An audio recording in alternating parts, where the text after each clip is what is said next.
Olha, a sexta turma do Superior Tribunal de Justiça, o STJ, decidiu reformar, modificar uma decisão do Tribunal de Justiça de Goiás que encaminhou ao juízo comum o caso de um homem. Esse homem agrediu verbal e fisicamente a sua mãe.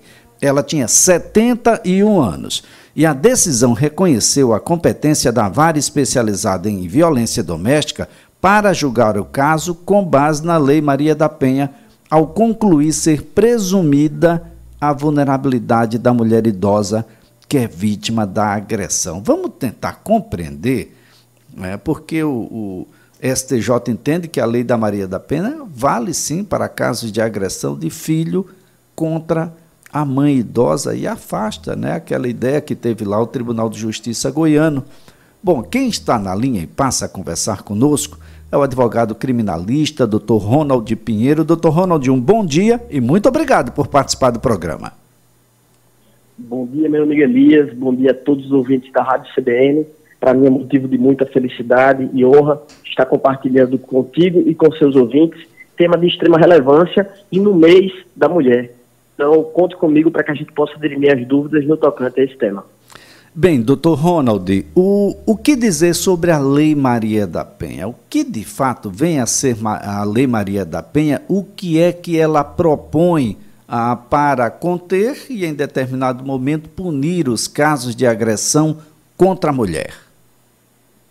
Perfeito, Elias. Na verdade, a Lei Maria da Penha, ela é uma lei que passou a ser sancionada lá no ano de 2006 e ela tem principalmente o condão aí de abraçar, proteger as situações que revelam violência doméstica e familiar, né, e principalmente no contexto da mulher. Inicialmente, né, a lei, ela tipifica as situações de violência doméstica, e aí ela trouxe um contexto extremamente importante no sentido de reduzir os elevados índices de vitimização de mulher, principalmente nesse contexto de marido, mulher, pai, filha. Efetivamente estávamos aí em uma situação onde a mulher, ela era vitimizada, ela é vitimizada, mas não encontrava nenhum respaldo jurídico fortalecido.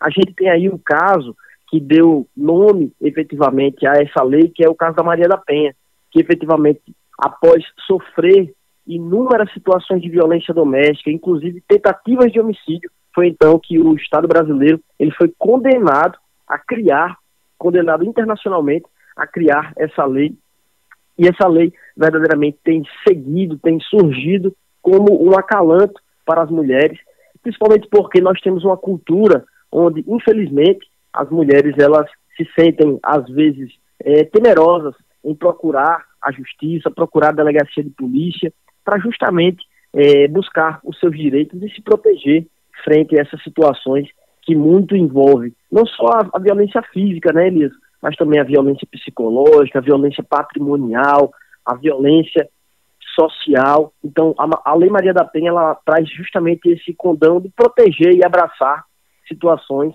onde a mulher, ela se sinta vulnerável frente ao seu agressor. Agora, doutor Ronald, como explicar de que a Lei Maria da Penha não foi aplicada nesse caso lá do Tribunal de Justiça de Goiás, que argumentou o fato da idosa, de depender de ajuda financeira do filho, e afastou a própria vara especializada em violência doméstica? Ela própria não reconheceu a sua competência. Como é que se explica isso? Porque o STJ disse, olha, tá tudo errado. Perfeito. Na verdade, tinha-se a ideia de que a Lei Maria da Penha ela era voltada a mulheres em um contexto de violência doméstica e que exigia a coabitação. A análise feita pelo STJ foi no sentido de dizer de que não é necessário a coabitação e, para além disso, como se trata aí de uma idosa, ele entende que a vulnerabilidade é um fator decisivo para a aplicação da Lei Maria da Penha. Até porque a Lei Maria da Penha, ela tem um condão de estabelecer medidas de proteção. Então, a aplicação analógica desse dispositivo a situações onde não haja uma previsão legal, ela não tem um condão de ferir aquele princípio do direito penal que diz que não pode-se utilizar a analogia para prejudicar o réu. Isso porque esse princípio da analogia em malam parte, ele somente se valeria se estivéssemos diante de uma sanção penal. Mas aqui a Lei Maria da Penha, é importante ressaltar, que ela não é um caráter sancionatório, mas sim um caráter protetivo. Inclusive, diante dos inúmeros avanços, seja culturais, a Lei Maria da Penha hoje é possível aplicar não somente para as mulheres que sejam biologicamente mulheres, mas também aquelas que se reconheçam mulheres. Estamos falando aí, por exemplo, dos transexuais. Então, a Lei Maria da Penha, ela trouxe esse braço que se estende a essas situações justamente por esse caráter de proteger. Então, se protege a mulher da violência. E essa violência não está restrita à violência física, conforme eu já havia mencionado anteriormente. Agora, doutor Ronald, a pergunta, e são algumas perguntas que chegam de forma semelhante, é se essa lei alcança as relações de gênero, doutor. Excelente pergunta, Elias. Na verdade, hoje, o que nós temos é a seguinte ideia. Não é somente a agressão de um homem para com uma mulher. Se faz necessário alguns dos requisitos. Por exemplo, quando se trata aí de uma situação onde estamos diante de um marido e de uma mulher, de um namorado e de uma namorada, nós aí temos uma relação familiar. Até porque hoje nós conseguimos estabelecer justamente esse vínculo, esse elo, a partir do momento em que existe convivência. Então, se faz necessário uma convivência prévia. Portanto, o simples fato de se haver uma violência de homem para com mulher em relação de sua situação de gênero não delimita a aplicação da Lei Maria da Penha. Para isso, há necessidade de um contexto de convivência. No entanto, a relação de gênero é um fator decisivo para situações que envolvam, por exemplo, crimes contra a vida.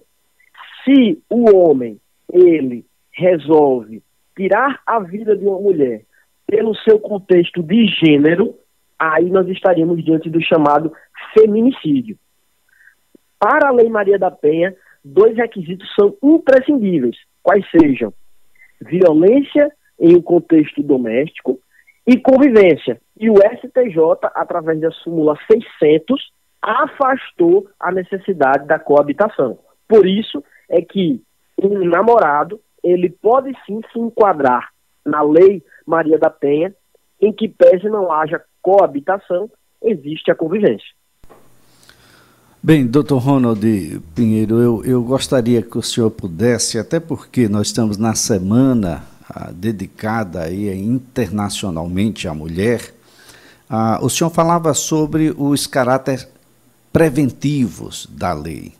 Mais do que sancionar, mais do que penalizar, ele tem elementos preventivos. Que elementos são esses e de que maneira as mulheres podem alcançá-los, doutor? Perfeito. A Lei Maria da Penha, ela não trouxe, pura e tão somente, o aspecto de estabelecer um afastamento, uma proteção. Hoje, a partir da Lei Maria da Penha, se tem uma rede onde a mulher, ela pode ter um atendimento, por exemplo, de caráter psicossocial, onde a partir do momento em que se há uma denúncia, a partir do momento em que se há efetivamente o início de uma persecução criminal, existem todos esses parâmetros que estarão abraçados por diversos profissionais, sejam eles psicólogos, sejam eles assistentes sociais, sejam eles pedagogos. Por quê? o objetivo é justamente proporcionar, e aí, segundo própria Lei Maria da Penha, em seu artigo 8º, uma integração operacional entre o Poder Judiciário, o Ministério Público, as seguranças públicas, assistente social, saúde, educação, trabalho, habitação. Portanto, o que é que hoje nós temos? Como foi mencionado anteriormente, uma das formas de violência contra a mulher no contexto de violência doméstica é a violência patrimonial. Então, hoje existem alguns programas que buscam trazer a possibilidade de independência financeira da mulher. Programas que envolvam o empreendedorismo, programas que envolvam a prioridade da mulher, que é vítima de violência doméstica, em programas habitacionais. Então, a Lei Maria da Penha, ela prevê todas essas possibilidades. E, óbvio, cabendo aí ao Executivo unir forças para colocar essas ideias em vigência. Então, verdade, Elis, quando você afirma que a Lei Maria da Penha, ela não trouxe apenas um caráter ostensivo, que é aquele caráter onde existe a partir do momento que a violência já encontra-se lá estabelecida. Na verdade, a Lei Maria da Penha, ela traz um caráter preventivo a partir do momento em que existe esse poder de trazer a informação para os ouvintes da CBN, para os estudantes nas escolas, inclusive para as próprias mulheres, através de ONGs que tenham uma responsabilidade voltada ao empoderamento feminino. Bem, doutor Ronald, o que é que uma mulher deve fazer uma vez que ela se sente vítima de qualquer uma das violências, que não apenas física e psicológica, mas moral, intelectual, patrimonial e tantas outras violências? Quais são os caminhos que ela deve seguir para a sua proteção, naturalmente, evitar que isso no futuro venha a se configurar um feminicídio, por exemplo, a supressão da sua própria vida, mas que ela possa restaurar a sua vida, doutor? Elias, a violência contra a mulher, ela é uma violência, infelizmente, democrática. Nós conseguimos enxergar não só essa possibilidade, esse crime em classes baixas, mas classes médias. E nós tivemos mais recentemente o caso até de uma vereadora, estudante de medicina, fato este ocorrido no estado do Ceará. Então, Elias, realmente, a violência doméstica, ela deve ser imediatamente reprimida. Por esse motivo, é que o primeiro fator para que a mulher ela possa iniciar essa proteção é ser forte, ser firme e entender que desistir talvez não seja o melhor caminho. Por isso, o primeiro passo é denunciar, né? Ir a uma delegacia que trate com essa especialidade de violência doméstica, porque nestas delegacias elas serão atendidas por mulheres que têm uma capacitação para esse tipo de atendimento, com o objetivo de não haver uma revitimização dessa mulher. Ao realizar esse primeiro passo, certamente será realizado um pedido de medida protetiva de urgência, onde a mulher ela terá a possibilidade de ter o afastamento de seu agressor. Já com essa medida protetiva em vigência, hoje existe a possibilidade de ter um atendimento psicossocial, onde a mulher ela passará por sessões com a psicóloga para que eventuais traumas que foram causados em relação de uma violência, de um relacionamento abusivo, sejam concomitantemente restaurados. Além disso, participar de oficinas no sentido de entender que sim, existe saída. E, por fim, é justamente isso, entender que a mulher hoje, ela não pode mais abaixar a cabeça, é preciso virar a página e, a partir disso, contar não só com o Poder Judiciário e Ministério Público, mas também com a própria Polícia Militar, que hoje possui a chamada Patrulha Maria da Penha. Patrulha esta que atua 24 horas por dia, 7 dias por semana. Caso ainda esteja uma relação abusiva, onde o agressor ele não consegue desvincular-se e estar em uma relação de stalking, de perseguição, hoje existe também o chamado botão do pânico, onde a mulher, caso se sinta agredida, caso se sinta perseguida, ela pode acionar a Patrulha Maria da Penha para que ostensivamente proteja essa mulher nessa condição. Então, Elias, nós sabemos que a violência doméstica, ela, infelizmente, ainda não está no fim. Mas, para que nós cheguemos em uma redução desses índices, cabe justamente essa conscientização e, principalmente, que as mulheres elas entendam o seu papel na sociedade e a força que elas têm. Bem, doutor Ronald Pinheiro, apenas para a gente finalizar, uma pergunta aqui do ouvinte. O delegado, ele está devidamente autorizado a partir do entendimento próprio dele, de já aplicar algumas medidas protetivas, doutor?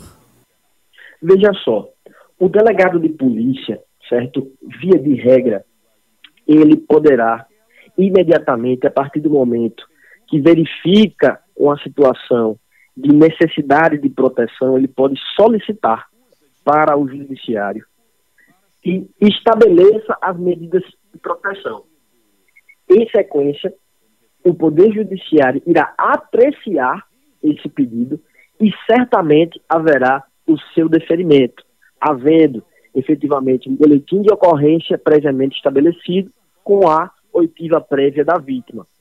Inclusive, Elias, o questionamento foi de extrema importância, porque houve uma alteração legislativa para proteger ainda mais as mulheres. Antigamente, a mulher, vítima de violência, ela poderia desistir de uma eventual representação de lesão corporal, no contexto de violência doméstica. Só que, o que é que se observava muito? A mulher ela era revitimizada, sofria uma pressão, não só do agressor, mas de todos os familiares, no sentido de que voltasse atrás com aquele tipo de postura. Então, para preservar e proteger a mulher, hoje, a partir do momento em que existe efetivamente o início dessa persecução criminal, quem passa a ser titular, dono dessa ação, é o próprio Ministério Público, que atua aí não só como custos leves, mas também como um protetor do Estado Democrático de Direito, nesse contexto de vítimas de violência doméstica.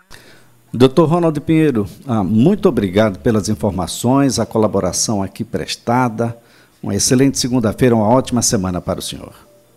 Muito obrigado, Elias. Muito obrigado a todos os ouvintes da CBN. Quero parabenizar, inclusive, vocês por proporcionarem tema de extrema importância no mês da mulher. Estamos à disposição e que tenhamos uma semana abençoada. Olha, a nossa conversa aqui foi com o advogado criminalista, também coordenador do Sindicato dos Advogados, Dr. Ronald Pinheiro.